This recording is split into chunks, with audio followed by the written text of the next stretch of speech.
जब आप कैट की बात करते हो तो पहली चीज ये समझनी होती है कि आईआईएम आपको मैनेजमेंट पढ़ाता है। और मैनेजमेंट की जब आप बात करते हो तो ये ध्यान रखना होगा कि एंटरप्रेन्योरशिप इसको नहीं समझना है। मैनेजमेंट मतलब एक बड़े बिजनेस हाउस को आप सक्सेसफुली कैसे मैनेज करोगे, क्योंकि बिजनेस प्लेस पर कई सारी समस्याएं आती रहती हैं। तो आईआईएम का उद्देश्य क्या होता है कि आपको एक अच्छे बिजनेस मैनेजर के रूप में डेवलप करें। अब कुछ कैरेक्टरिस्टिक ट्रेट्स होते हैं जो यूजुअली अपने 20 साल के करियर में मैंने देखा कि जो स्टूडेंट्स वो कैरेक्टरिस्टिक ट्रेट्स अपने में रखते थे या यूं कहें कि उस तरह के स्वभाव के थे, उनका कैट हुआ। ये सिर्फ और सिर्फ हमारी ट्रेनिंग नहीं थी। मैं अपनी बात करूं तो अपने पूरे करियर में 150 से ज़्यादा कैंडिडेट्स मेरे ट्रेनिंग अंडर ट्रेनिंग जो थे वो कहीं ना कहीं डिफरेंट आईआईएम से पास हुए और डिफरेंट कंपनियों में भी हैं और सक्सेसफुली उनका पूरा कैरियर रहा। लेकिन आखिर ऐसे क्या ट्रेड्स थे उनके जो वो आईआईएम जा सके, इसको समझने के लिए मैं पहली बात जो आपसे करना चाहूँगा वो ये है कि कहीं ना कहीं एक आईआईएम के बंदे में जो पर्सनालिटी ट्रेट होना चाहिए, the very first thing is आप बहुत क्लियर हो मेंटली कि मैं अपने लाइफ से क्या चाहता हूँ। ये प्रश्न बड़ा आसान नहीं है। आप अपने लाइफ से क्या चाहते हो? जब आप किसी भी इंस्टीट्यूट के बारे में सोचते हो या कैरियर के बारे में सोचते हो तो क्या बातें की जाती हैं? अच्छा पैकेज मिलेगा, अच्छी नौकरी होगी। ठीक है, अपने एज में जो आप सोच रहे हो वो बहुत अच्छी बात है और ऐसा होना भी चाहिए, व्यवहारिक सोच भी यही है। लेकिन जब आप अपने 40s में होगे या 30s से लेटर 30s में होगे, 35 क्रॉस कर चुके होगे और बेसिक नीड आपकी पूरी हो चुकी होगी, घर गाड़ी बंगला सब कर चुके होगे, तो आप उसी चीज़ को एंजॉय कर पाओगे।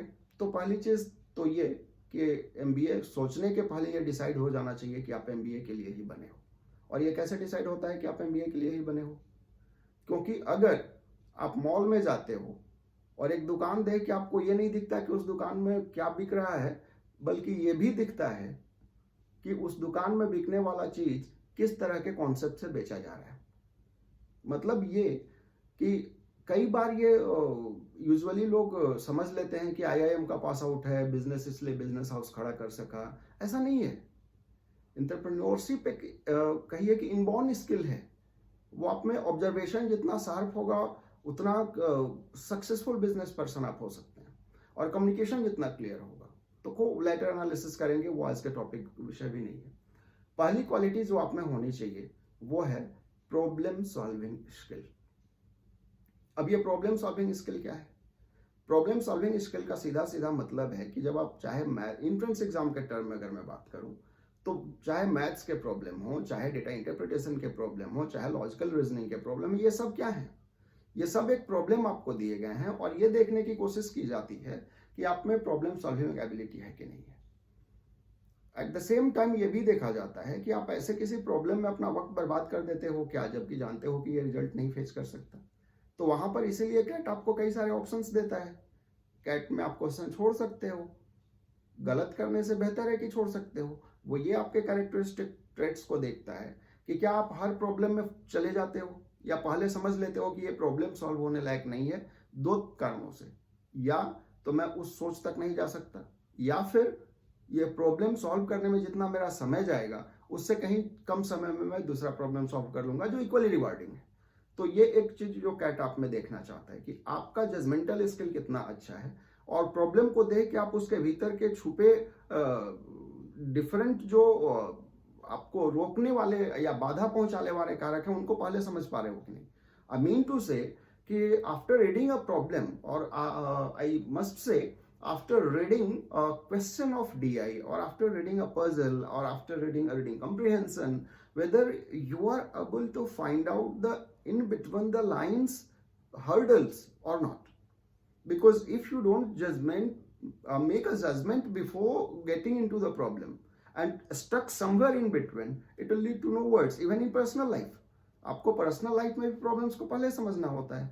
लेटर ऑन आप फंसने के बाद समझ के भी क्या करोगे? देन तो फिर वही बात हो गई ना, आपका नॉन प्रोडक्टिव एनर्जी हो जाएगी, आप जितना एनर्जी से कुछ प्रोड्यूस कर सकते थे वो भी नहीं हो पाएगा। तो ये आपको समझना होता है। दूसरी चीज जो कैट के लिए आप में जरूरी है, इसके पहले कि मैं दूसरे प्रॉब्लम पर जाऊं, आप ये मान लीजिए कि मैं सॉल्यूशन भी बताऊंगा कि कैसे आप इंप्रूव कर सकते हो। It's not all about listing a problem and giving you, देखो ये आपकी गलती है और इससे ऊपर आप जाकर के सॉल्यूशन ढूंढो और जैसे करो। I will talk about solution and the video will have 15-20 minutes maximum. So मैं जो बात कर रहा हूं ये है कि आपके अंदर एक प्रॉब्लम सॉल्विंग एबिलिटी डे 1 से होनी चाहिए। घर में आप ऑब्जर्व करते रहते हो या नहीं करते हो कि भाई ये प्रॉब्लम है तो इसका सॉल्यूशन मैं कैसे कर सकता हूँ, मेरे की मम्मी को किचन में ये प्रॉब्लम है, ये सॉल्यूशन। बेसिकली ये आपका इंस्टिंक्ट है। हम क्लासरूम में जब कैट की ट्रेनिंग देते हैं और वही बच्चा घर पर किसी प्रॉब्लम में पार्टिसिपेट नहीं करता तो मैथ्स के 10 क्वेश्चन समझ ले, समझा ले, बना ले, सॉल्व कर ले, लेकिन वो कैट तक नहीं पहुंचता। आईआईएम में फिर परसेंटाइल 60 to 80 एंड बिटवीन 85-90 तक जाकर रुक जाता है और फिर वो कहता है सर इतनी तैयारी के बाद भी मेरा नहीं है। बिकॉज इंस्टिंक्ट मतलब इंट्यूटिवली आप एक प्रॉब्लम सॉल्वर हो even in real life, then only you can think of. दूसरी चीज जो होनी चाहिए, आप डिसिप्लिन्ड हो। डिसिप्लिन जब मैं बात करता हूँ, it's not about making a routine and executing into your life. Being disciplined means you have to ensure that all the moments or the time value आप समझ रहे हो, आप नॉन प्रोडक्टिव आवर्स नहीं रह रहे हैं आपके। ऐसा नहीं कि बैठ के आप कुछ भी ऐसा कर रहे हो जो प्रोडक्टिव आपकी नज़र में नहीं है। हालांकि मेरी नज़र में कुछ भी नॉन प्रोडक्टिव नहीं होता, कहीं ना कहीं आप कुछ प्रोडक्ट प्रोड्यूस कर रही होते हो। चाहे आप रिलेशनशिप मैनेजमेंट करते हो, लेट्स से आप किसी फ्रेंड के यहाँ जाके रुके हुए हो या फ्रेंड के साथ आउटिंग पर हो, मेरे लिए वो रिलेशनशिप मैनेजमेंट है। Because if you have a human body with a soul and you are a social creature, somewhere or the other you'll have to maintain a society. I firmly believe whatever you do, it's no way non-productive. It's the point where you are able to infer out of that story whether I was productive at the moment or not. Usually what happens during the CAT prep, students feel अरे यार आज तो दिन भर उसके साथ में घूमता रहा, ये नॉन प्रोडक्टिव आवर है। नहीं थे, नॉन प्रोडक्टिव आवर नहीं है वो भी प्रोडक्टिव आवर है। कहीं ना कहीं आपको रिफ्रेश कर बैठा और रात को हाँ ये जरूर है कि जिस आवर में आपने किसी और को वो आवर दे दिए, उस घंटे में जो आप कर सकते थे वो किसी और घंटे में करो। फाइनली आपका डे जब फिनिश हो रहा है तो उस डे का डिसाइडेड टारगेट पूरा होना चाहिए। ये कैट आपसे चाहता है।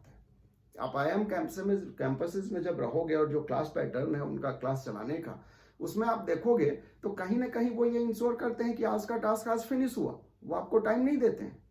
यही रीजन है कि वहां पर जब भी आप किसी भी कैट इंस्टीट्यूट में जाके देखोगे, मैं आईआईएम की बात कर रहा हूँ, जब कैट इंस्टीट्यूट की बात कर रहा हूँ, तो वहां पर ये देखा जाता है कि आपका कितनी रेगुलरिटी है प्रॉब्लम सॉल्व करने में। ये बड़ी बात होती है। और कैट के लिए मानसिक तैयारी आप समझ लो। पहले तो आपको डाउट होता है कि can I compromise if I don't get IIM? You should not. Depend कि आपने अपने लाइफ से क्या एक्सपेक्ट किया है। अगर आप कंप्रोमाइजिंग नेचर के हो तो आप कंप्रोमाइज करोगे, नहीं हो तो नहीं करोगे। अब ये मैं समझाऊंगा नहीं कि आप आईआईएम में जाओगे तो आपको क्या फायदा होगा। यूजुअली पीपल टॉक अबाउट अरे एमबीए कर रहे हो क्या फायदा होगा, if you don't get into any IIM there is no point doing MBA. I don't believe in that. Either you are, ये मेरे कहने की चीज नहीं है, either you believe in compromising or you don't believe, because no way it's been said or it's been anyway proven that people of IIMs are only successful and people from non-IIM colleges are not successful in career.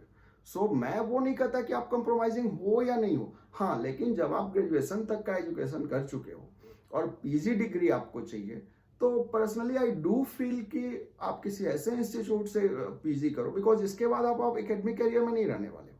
तो आप किसी ऐसे institute से करो PG अपना, जहां आप एक इंस्टीट्यूट का रेपो और मार्केट में जाओ तो वो रेपो कहीं ना कहीं आपको एक फील ऑफ प्राइड दे सके कि मैं यहां से आता हूं। आपने देखा होगा अपने आसपास, या आप सोचते होगे या देखते होगे लोगों को कहते हैं वो आईआईएम वाला है, उसने आईआईएम से किया है। तो वो जो एक फील ऑफ प्राइड होना चाहिए, वो अगर प्राइड आपको चाहिए, इसका सक्सेस से कोई लेना देना नहीं है। अगर वो फील ऑफ प्राइड आपको चाहिए तो आपको आईआईएम में जाना चाहिए। मैं वहां पर बहुत क्लियर हूं।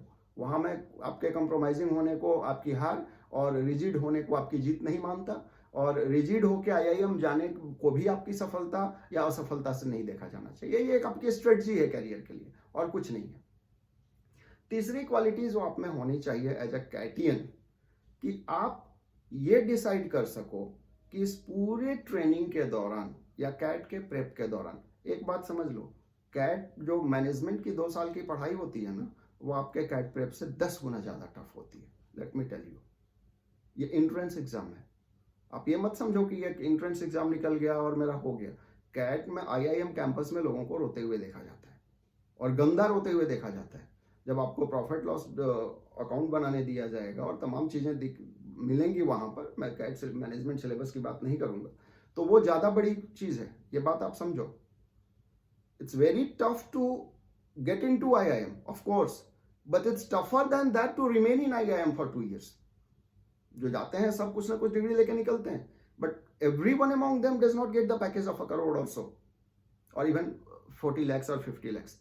Some may land up to 12 lakhs or 14 lakhs even. और उसमें एक्सपीरियंस वगैरह की बातें तो मैं अगले वीडियो में करूंगा, उसका क्या रोल है। मेरा मतलब है कि एक कैट कैंडिडेट को बाय नेचर कैसा होना चाहिए। बाय नेचर एक कैट कैंडिडेट बहुत क्लियर माइंडेड होता है, मुझे कैट देना है, और अगर देना है तो इसके लिए ज़रूरी चीज़ें क्या होती हैं। वो पहली ज़रूरत मैंने आपको बता दी कि आपका एटीट्यूड ही प्रॉब्लम सॉल्व करने वाला होना चाहिए। दूसरी चीज़, आपको एक्सक्यूज मेकिंग नहीं करना है कि भाई इस कारण से ऐसा हो गया। वो फैक्टर जो आपको प्रभावित कर रहे हैं उनसे कहीं ना कहीं इनडिफरेंट होना आपकी पर्सनालिटी का हिस्सा होना चाहिए। अगर आप एक्सक्यूज मेकर हो तो सॉरी, बिकॉज बिजनेस प्लेस पर आप एक्सक्यूज नहीं करोगे। Just believe you are the general manager of a company, of marketing, HRM और एनीथिंग, और वहां पर कोई प्रॉब्लम आया, आप एक्सक्यूज करोगे कि मार्केट में ऐसा हो गया इसलिए हो गया। At the end of the day you have to generate business, whatever responsibility you are carrying with the organization. So excuse making वहां भी नहीं चलता। इवन IIM कैंपसेस में 2 साल में भी नहीं चलेगा, मैनेजमेंट के दौरान भी नहीं चलेगा। ऐसा हो गया तो मेरा प्रोजेक्ट नहीं बना सर, ऐसा हो गया इसलिए मैंने ये केस स्टडी नहीं की। तो ये सब चीज़ें जब आप करोगे तो फिर एक्सक्यूज मेकिंग आपकी नहीं होनी चाहिए, बहुत क्लियर हो, एक्सक्यूज आप नहीं कर सकते। अब सवाल ये उठता है कि कैट की अगली क्वालिटी आप में क्या होनी चाहिए। पर्सनली मैंने जो बिलीव किया है कि कैट के बच्चे जो होते हैं ना, वो कम्युनिकेशन के लेवल पर बड़े शार्प होते हैं और रीडिंग हैबिट उनकी अच्छी रही है। In the previous academic career, whatever they have done till graduation, they have been a very good reader. At the same time, they are very good communicator. Communication को कैसे देखेंगे? Communication simply means, communication for me is make a blind understand the colors. That explicit orator you are. बहुत clear हो आप अपने talk में कि मैं क्या कहना चाहता हूं, किसको एड्रेस कर रहा हूं, एंड अगेन क्या एड्रेस कर रहा हूं।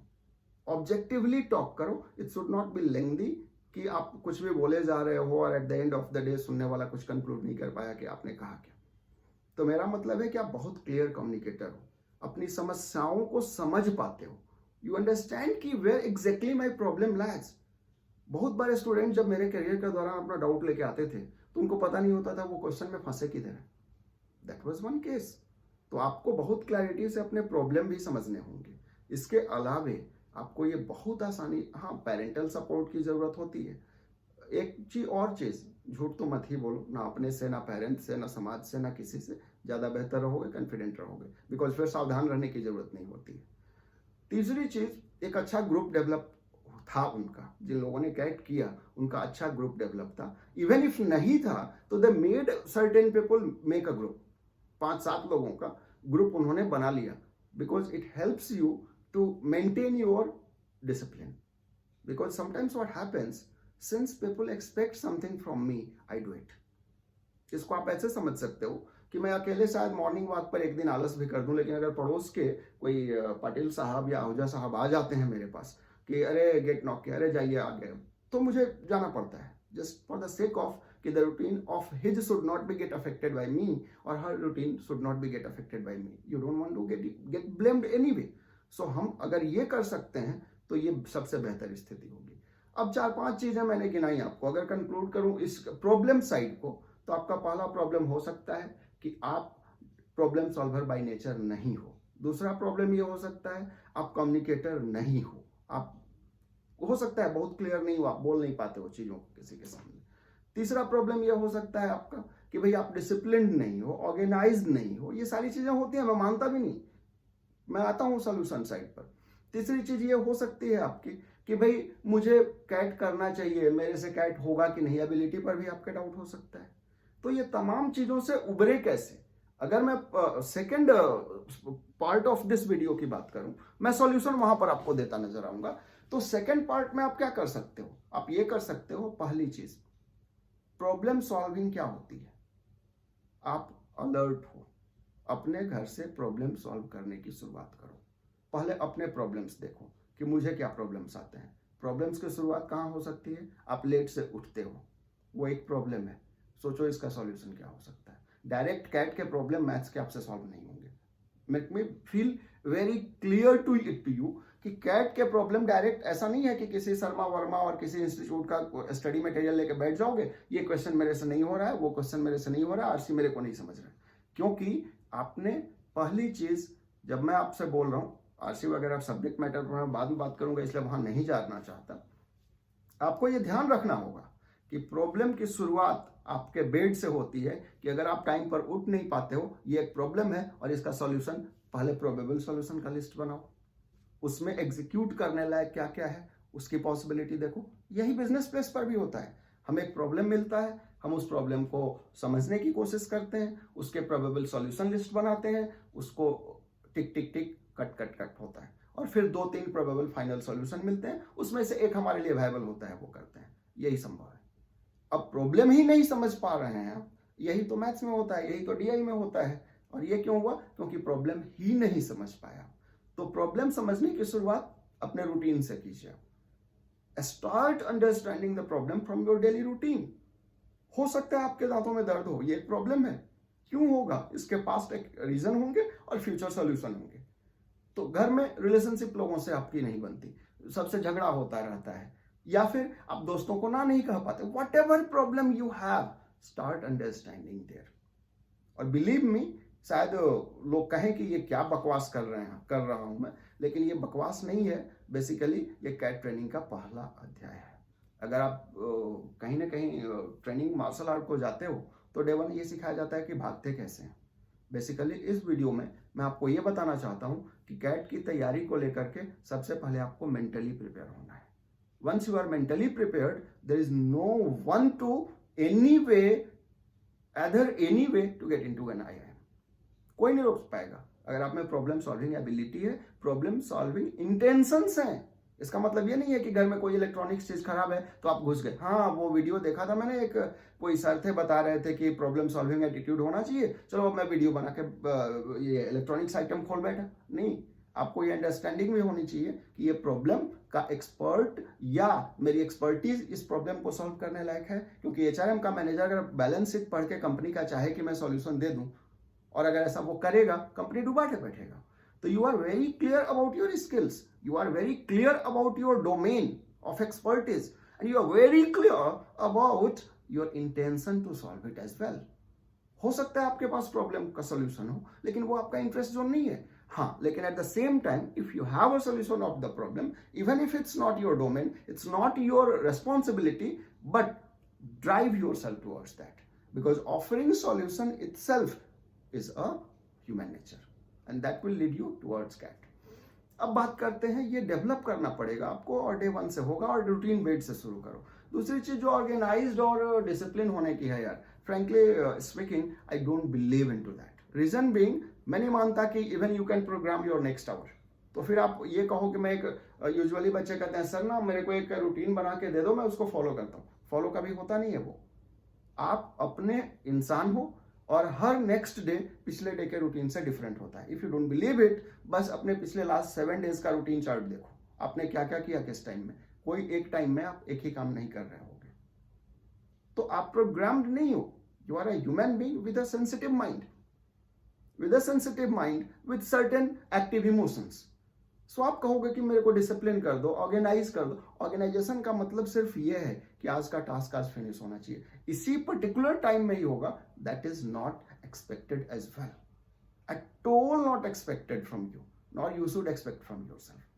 That's the very basic thin line where you have to be I mean very clear about discipline and organization definition by nature itself.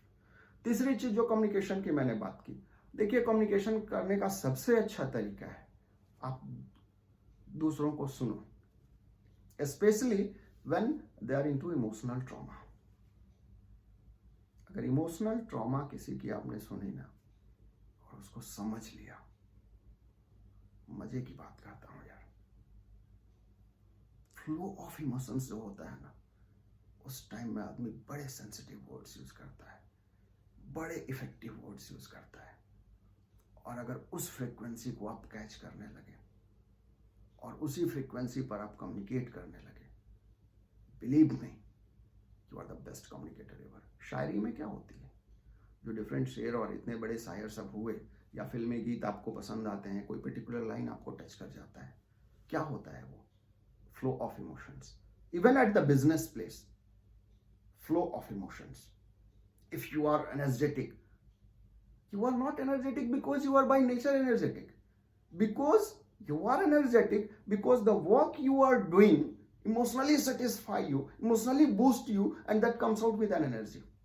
That comes out as an energy rather. So वो समझो आप कि ये basically एक energy के रूप में बाहर आएगा if you are really liking it doing.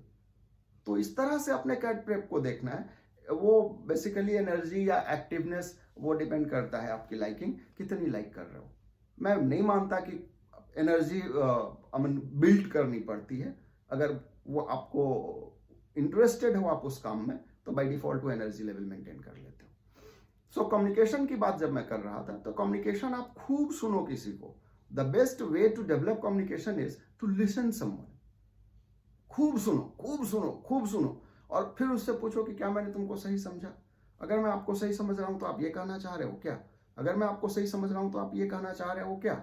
इसमें तो ये प्रॉब्लम लाइन मुझे लग रहा है, ये सॉल्यूशन इसका हो सकता है। Listen everyone and let me tell you, usually we believe, अरे यार दूसरे के बकवास सुनने से हमें क्या मिलेगा?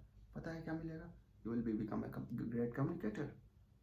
And don't believe people can use it. People आपको यूज कर लेंगे, ऐसा नहीं होगा। No one can use it यार। Even if people use it, believe me, your utility will increase by at least 10 degree, 1 degree, 5 degree. Because जब भी आप यूटिलाइज किए जाते हो, यूटिलिटी आपकी बढ़ती है। तो आप उस चीज को ध्यान रखो। मैं बहुत क्लियर हूं आज के इस वीडियो में कि मेंटली प्रिपेयर करने की बात कर रहा हूं आपको, और आप इस चीज को समझो कि मेंटली प्रिपेयर होने का सीधा मतलब है कि आप अपने आप को समझना शुरू करो कि मेरे कम्युनिकेशन में कुछ प्रॉब्लम है क्या। कई बार ऐसा होता होगा कि आपको ये शिकायत रहती होगी कि मुझे कोई समझ नहीं पाता है। इसलिए नहीं कि आपको कोई समझना नहीं चाहता, इसलिए नहीं कि आप किसी को समझा नहीं पाते। कारण साफ है, आप अपने इमोशन को राइट वर्ड्स नहीं दे पाते हो यार, राइट थ्रो ऑफ वॉइस नहीं दे पाते हो, राइट इमोशन जनरेट नहीं कर पाते हो, राइट मॉड्यूलेशन नहीं कर पाते हो। मैं आपसे नफरत करता हूं और मैं आपसे प्यार करता हूं, दोनों एक ही टोन में नहीं बोले जा सकते, और अगर एक ही टोन में बोले जाएंगे तो इनका इम्पैक्ट बिगड़ेगा। जब मैं अगला वीडियो जो मेरा आरसी का होगा उसमें कम्युनिकेशन की बातें आएंगी और तमाम चीजें आएंगी, how to understand an author's write up which he has created. It's a marvellous thing. Next video जो मैं कभी बनाऊंगा इसके बाद, अगला वीडियो तो शायद मैथ्स को लेकर के हो, लेकिन जब आप देखेंगे तो आप समझेंगे कि कम्युनिकेशन रियली क्या होता है। और तब जब आप बिजनेस कम्युनिकेशन की बात में जाते हैं ना, तो वहां पर इफेक्ट जनरेट कर पाते हैं। तो कम्युनिकेशन, दूसरी चीज कम्युनिकेशन डेवलप कैसे करें, तो दूसरों को सुने। ऑर्गेनाइजेशन क्यों जरूरी है ही नहीं। आप ऑर्गेनाइज मत हो जी, जितने ऑर्गेनाइज हो सकते हो वो कंपनी में जाके होना यार, वो ड्रेस कोड वगैरह वगैरह जो चीजें होती होंगी। आप अपने एटीट्यूड में दिन भर में कभी ऑर्गेनाइज मत रहो, बस आप सिंसियर रहो। कैट को लेकर सीरियस होने की जरूरत नहीं है, सिंसियर होने की जरूरत है। सीरियस पेशेंट होते हैं हॉस्पिटल में, आप सिर्फ और सिर्फ सिंसियर हो जाओ कि जो भी मेरे आवर्स हैं वो प्रोडक्टिव है। आप केवल इतना इंश्योर कर दोगे ना, बिलीव मी, आपका कैट होगा। मेल आईडी दिया हुआ होगा। बातें मेंटल प्रेप को लेकर के घंटों की जा सकती हैं। अगर आपको इंडिविजुअली कोई प्रॉब्लम हो रहा है या लग रहा है कि भाई ये चीज मैं समझ ही नहीं पा रहा हूं कि क्यों मेंटली मैं कैट पर फोकस नहीं कर पा रहा हूं, फोकस नहीं होना, ध्यान नहीं देना, कंटिन्यूटी ऑफ फोकस नहीं होना, रेगुलरिटी इन स्टडी नहीं होना, ये कई सारे व्यवहारिक प्रॉब्लम्स हैं जो आपको आते होंगे। अगर ऐसा कुछ भी है तो जो मेल आईडी नीचे दिया हुआ है उस मेल आईडी पर आप फटाफट मेल कर दो। I respond you, believe me, I respond you. तो इस तरह से मैं यही कहना चाहूंगा कि कैट 60% मेंटल प्रेप है, 30% सब्जेक्ट मैटर पर कितना काम कर पाते हो वो है, and finally 10% is your luck. Luck does not mean आप तुक्का मारोगे कैट में और वो सही हो गया। Luck means during the entire prep you are being supported by a good health, you are being supported by your family, you are being supported by your trainers, you are being supported by the society, and at the same time you are remaining high, that is जोश जिसको कहते हैं ना, how is the जोश, so that remaining high in terms of जोश, वो अगर आप कर पाए, believe me, वो जो सपना देखे हो ना, अहमदाबाद, बैंगलोर,